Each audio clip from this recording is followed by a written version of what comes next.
think everybody's set. So welcome, happy Friday.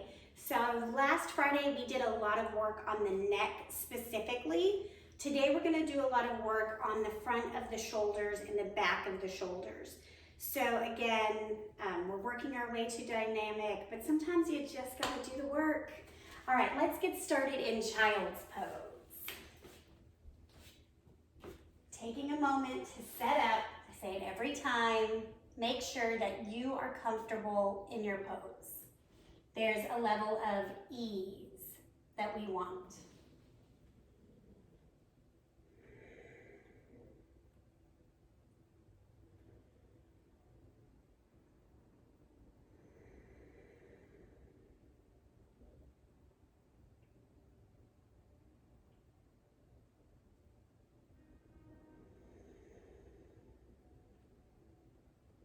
Allow yourself the opportunity to deepen your breath, whatever that means for you.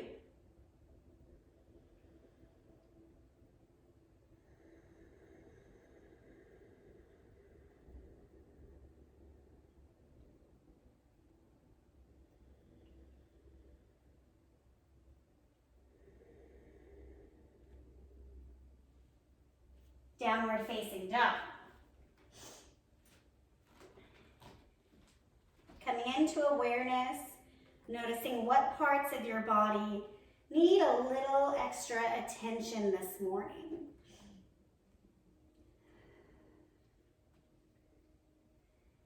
So I read random things. Some of them are just memes and they sometimes hit me, but I saw the famous saying that comparison is the thief of joy. And I had this really proud moment where I thought, I think I'm doing a lot better not comparing my life to the lives of others. 2 more breaths.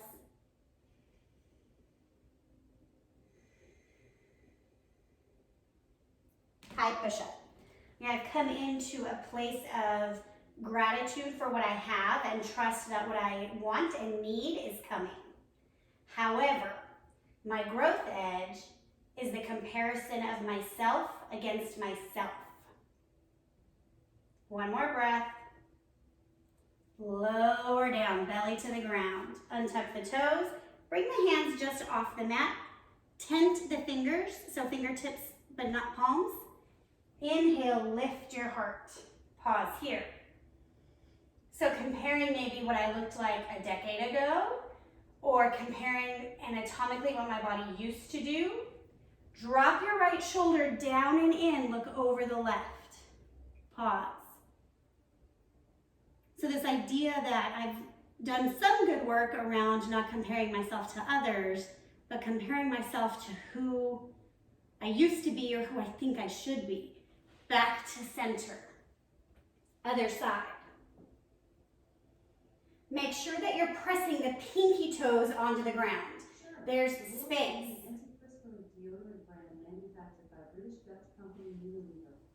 Inhale, back up. I don't know why Alexa's talking to me. Other side.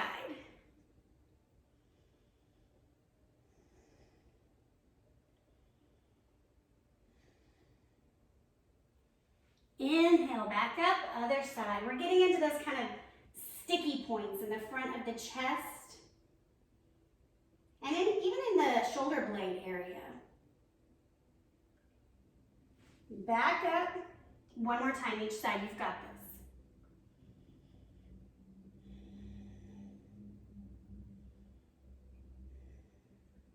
Back up. Last time.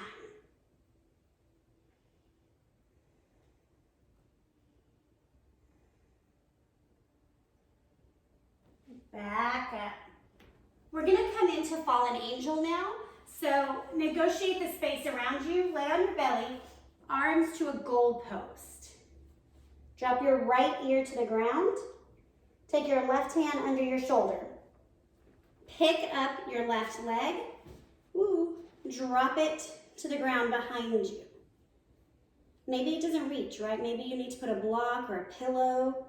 We're getting deep into the front of the chest here as we do this with a bent elbow. This arm can do whatever you want. Some of you folks, like Bethany, can just like reach back here and grab your hand, and that's very magical, and I'm very jealous. Ah, see? Comparison is the thief of joy. Oh, is what I'm doing right now is perfect for my body. Man. Just when I thought I was doing well, not judging myself against others.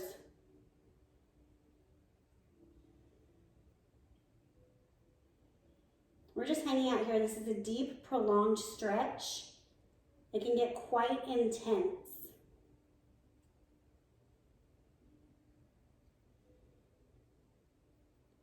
This is like the anti-capitalist stretch, right? We're fighting against the curving of the of the upper back with our typing and driving and, phone time. So this is our way to say that we do not succumb to that.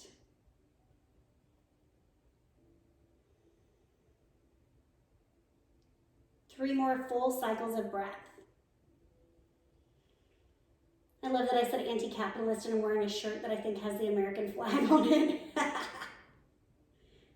Oh, Lord. All right, easing off. Bring your left hand out a little bit farther so you can kind of gently come back to center. Set up your left arm in your cactus arm. Right hand comes under the shoulder and twist.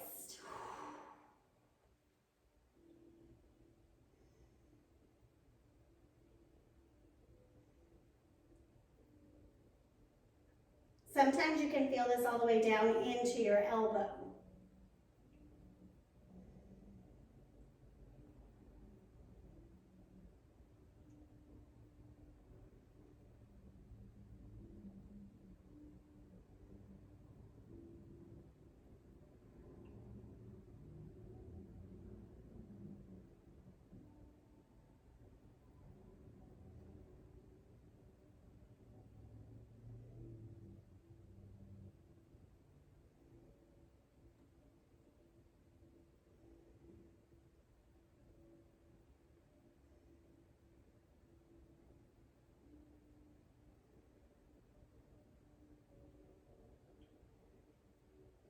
Two more cycles of breath.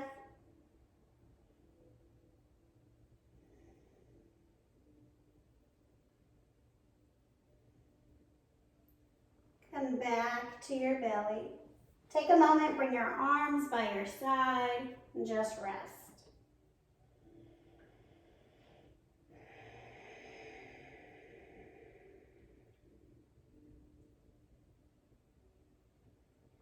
Lifting up, we're going to take that again, different variation. This time I want your arms in a T. So right arm's going to tee out, left leg up. This just gets into a different part of the muscle. That's all.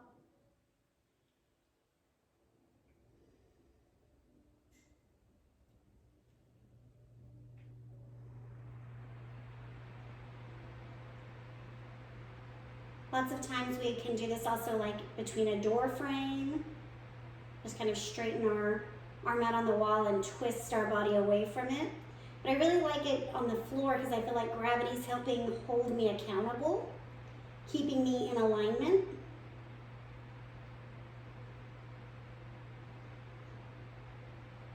And anytime I can add ease into a pose to help deepen my stretch, that's what I'm here for. I'm very tired of dis-ease, unease. I'm over it.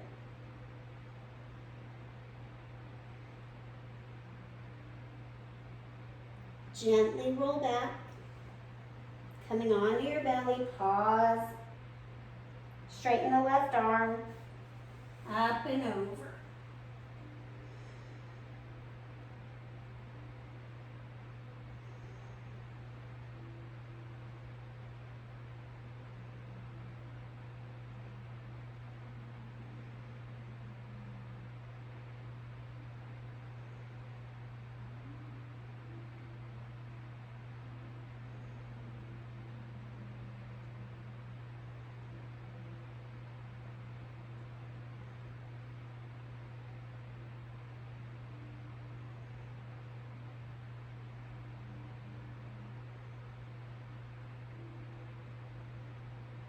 Making your way back to your belly, pausing for a moment.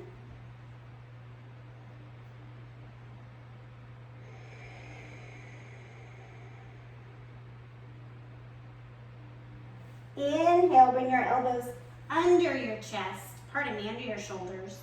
We've done this before. Bend the right arm in, bend the left leg, grab the foot, square your chest back to the front of your mat.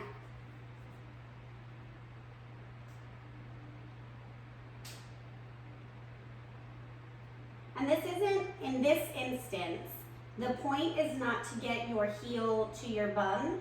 The point is to keep rolling your shoulder blade down and back to get a stretch across the front of the chest down into parts of the bicep and tricep based on how tight you are.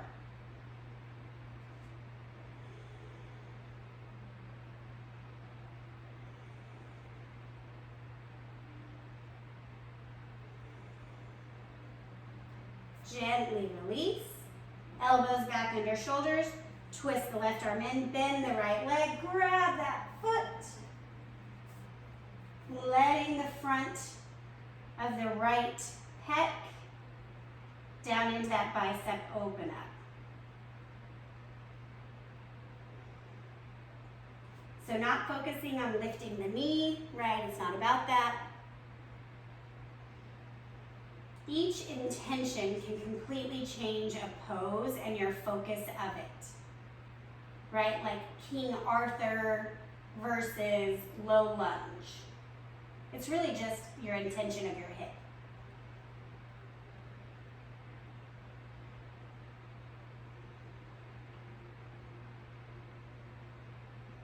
One more breath.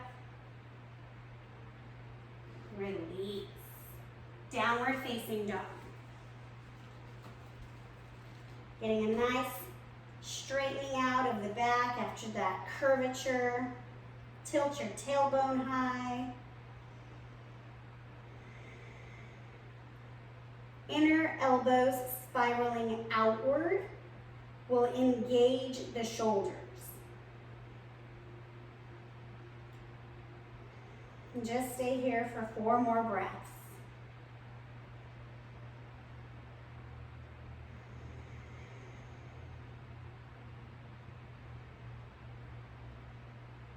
Woo.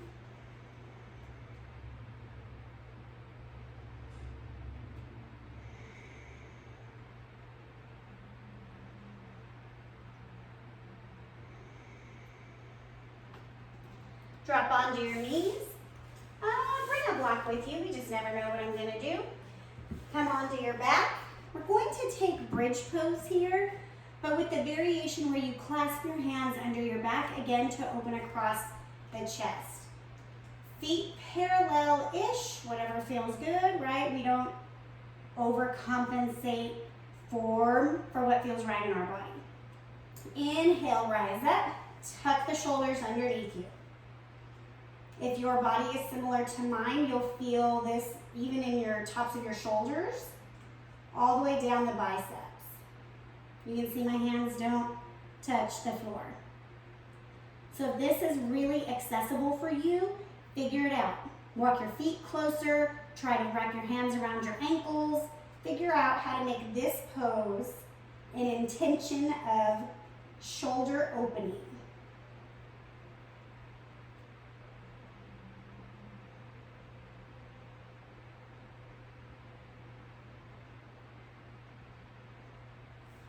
Gently lower down. Go ahead and windshield wiper the legs side to side. That could be a lot of kind of back tension since all we've done is our shoulders, right? We're gonna go one more time, clasping your other thumb on top. So what I mean is, like, sometimes we have our left thumb. Whoop, now we have our right thumb. So that way we're getting all of the fine ligaments opened up equally. And raise up.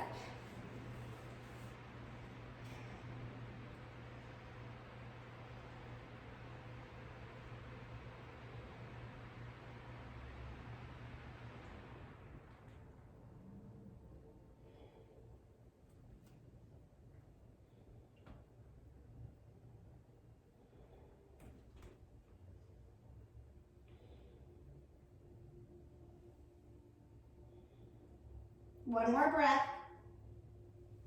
And release. Same thing. Windshield wiper the knees. Give the low back a break. We're going to set up now for a restorative fish pose. So if you'd like to take an active fish, go for it, but we are going to stay for a minute.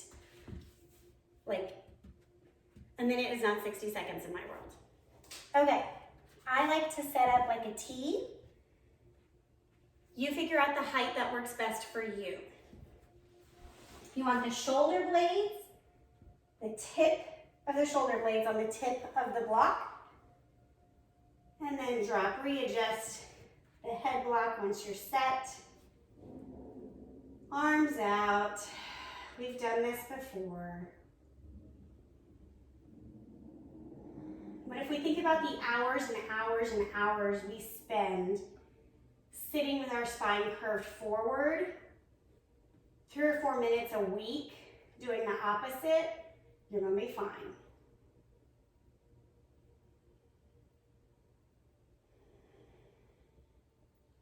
I even think about it when I'm driving and I notice that I'm just kind of like, I don't know, my shoulder blades are lifted.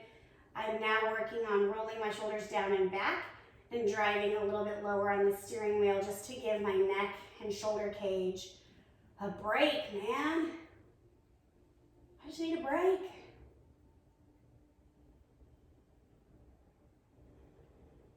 And then like we were talking about, like comparison being the thief of joy, right? Not remembering what my arms used to do when I danced ballet or how open my shoulders were then, or, you know, like that just lets me know it's possible in my body again. However, it's going to take a lot of work very specifically to get there. Am I willing to do it?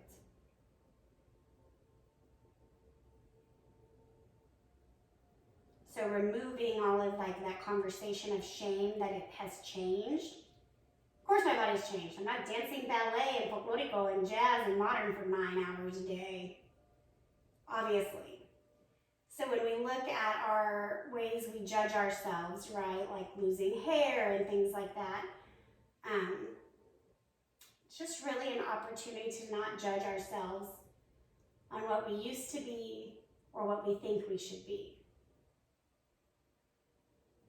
Inhale your arms overhead, working to see if they can drop towards the ground overhead. This also gets some into the lats.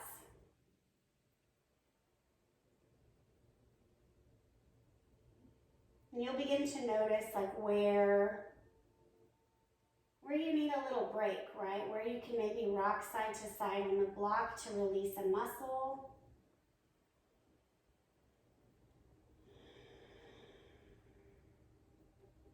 And really trying to rotate through the shoulders. So there's a rotation as the arms lift overhead.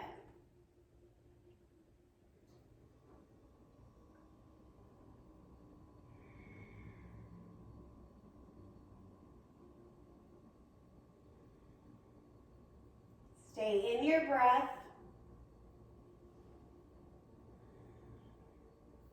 Now come into your cactus arms. We did these the opposite direction, laying on the belly, right? And so now you have the benefit of the block and gravity creating a deeper opening. My understanding is some people can get their elbows and their hands on the floor in this pose. You have 2 options.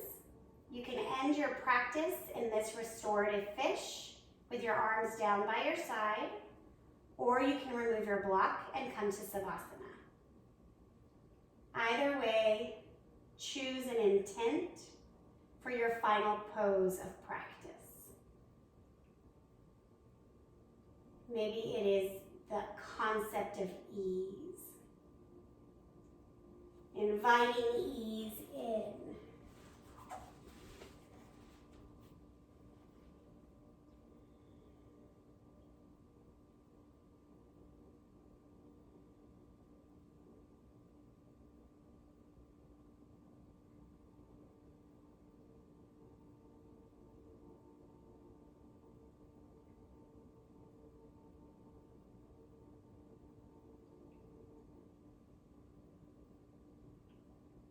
Bring awareness back into your body.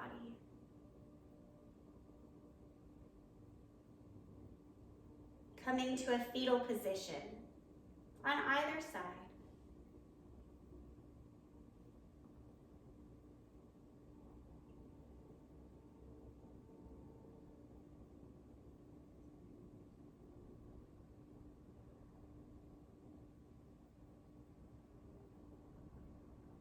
I want you to take a moment to let something go. Savasana is the death of our practice. It is the death of everything that came before this moment. Maybe there is some sort of comparison you can let die.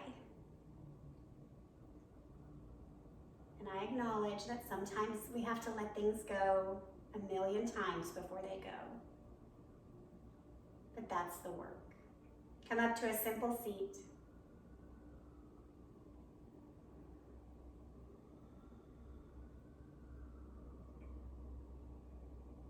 I hope that your shoulders feel more open, that you feel more ready to give and receive love.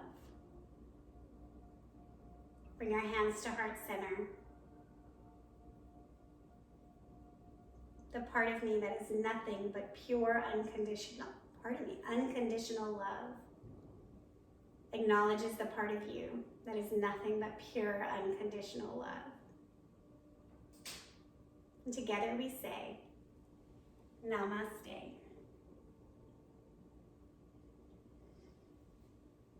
Thank you, yogis. Have a great day and go out in a state of non-comparison.